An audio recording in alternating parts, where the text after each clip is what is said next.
Good evening, everyone. My name is Nicole, and I'm the Parent Support Worker for the Niagara Catholic District School Board EarlyON Child and Family Centers. Today we are going to be highlighting the key points from Chapter 3 called The Social Brain Serve and Return from Dr. Jean Clinton's book, Love Builds Brains. So to start this chapter, I want to quote Dr. Jean as she said, "Children thrive when the adults in their lives care deeply about them." I quote this to remind us of why we're reading this book. This chapter will focus on the interaction between you and your child, but I want you to listen to this chapter summary with that message in the back of your mind, to just remember that it's love that builds their brain. Okay? Okay. So what exactly is serve and return interaction? What do we mean when we label the brain as social? So Dr. Jean reminds us that we are a social species. Right from the moment we're born, we need that contact and connection. Remember last week we talked about how a baby can only survive if someone is there to care for them. Well, this is where that concept begins. When children start to signal they start to send signals to adults in order to connect with them, that's when this sort of thing starts. And when we are able and willing to respond to those signals, we are creating that serve and return interaction. You can sort of think of serve and return interaction as relating to a game of tennis or volleyball. You know, when your child serves you the ball through eye contact, facial expressions, gestures, babbling, or touch, the parent will then return the serve with talking or, a peekaboo or some sort of touch. So our child serves that connect with me signal. We then grab it in the air and we return that signal with love. So Dr. Jean tells us that our children will develop empathy through that back and forth experience of warm, nurturing, and responsive parenting. Babies will learn how to read social cues by having their own cues read and responded to by those who care for them. And this social serve and return interaction we want to cultivate can even have an impact on their language and later achievement. I quote Dr. Jean again here as she says, "Good language experience that builds healthy brain pathways throughout the early years is about talking to your baby, reading to your baby, and listening to what your baby says in return. It's about picking up a baby's cues and having the back and forth interaction, the serve and return that builds those big highways in the brain."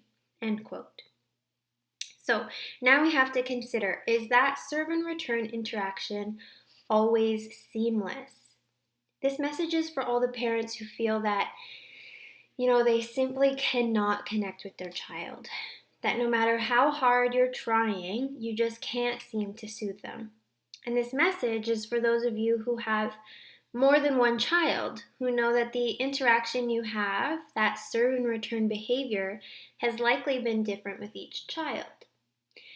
Dr. Jean took a moment in this chapter to reflect on her own children's temperament.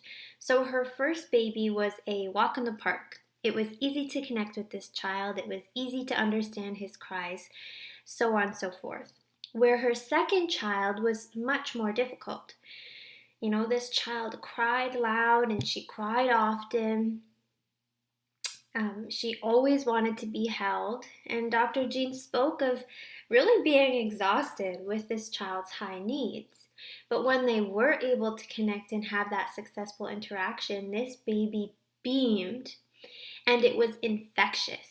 So maybe some of you listening can relate to this. I want you to know, as it felt like a relief for Dr. Jean to learn as well, that this doesn't speak to your parenting skills. This is your child's temperament. So for each child, they are going to be unique. In fact, there are 9 different types of temperament that a child can have. And that temperament can change depending on the situation.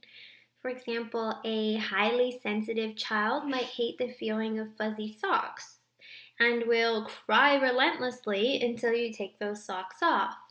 But how many parents are going to immediately think of socks when their child or infant is having a meltdown?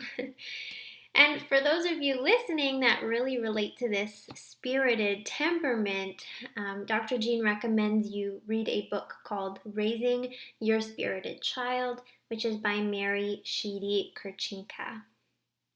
So without getting into a lesson on temperament, let's just consider for a moment why it matters when we talk about this serve and return interaction.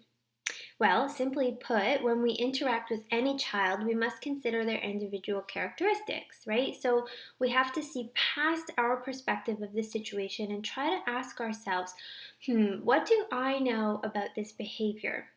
Well, my child has never freaked out like this before. I know I've fed her, I've burped her, I've hugged her. What is new right now?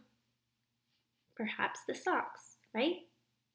So we want to think past the idea that our children are against us when they are experiencing distress.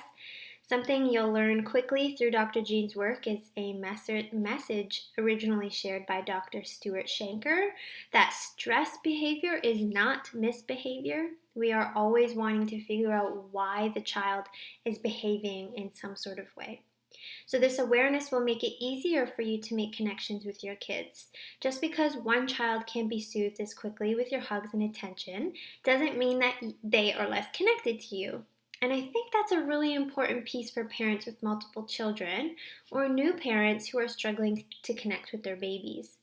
And if you feel comfortable, I encourage you to give examples in the comments of how your children have required different types of interactions. This is all a result of different temperaments. So Dr. Jean then presented the ways in which we might be missing this serve and return connection.